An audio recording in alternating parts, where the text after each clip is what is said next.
By Pikku Raj Khajbatti Vaishali. Roshan Kumar Kanchan Ibrahimpur recording studio Mathiya मोड़।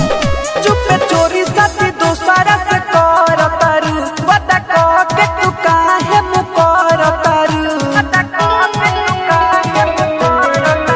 चुप चोरी साथी दोसरा से कर तारू बता कह के तू काहे मुकर तारू। हम घरे आइब तोहरा सगाई में जान देती हो जोहर मिठाई में वो हम मिले आइब तोहरा सगाई में जान देती हो जोहर मिठाई में। डीजे पिक्कू राज खपुरा चौक Vaishali. Music by Roshan Kumar.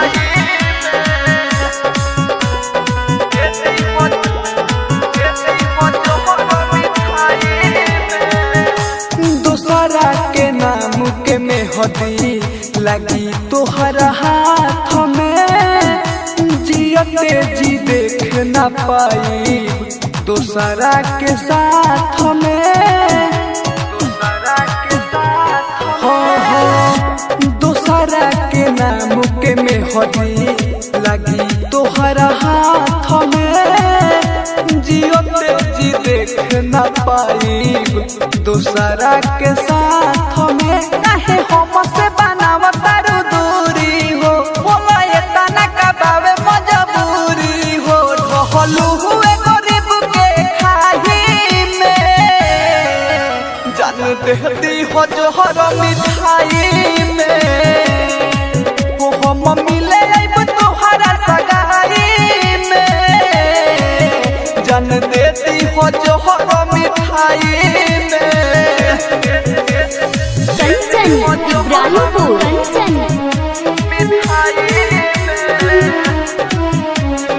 Music by Roshan Kumar.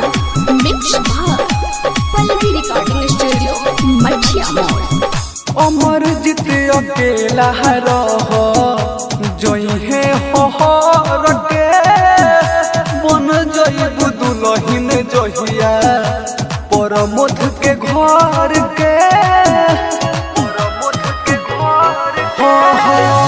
अमर जीत अकेला रह जइहे हर के बन जइब दुलहिन जहिया परमोध के घर के।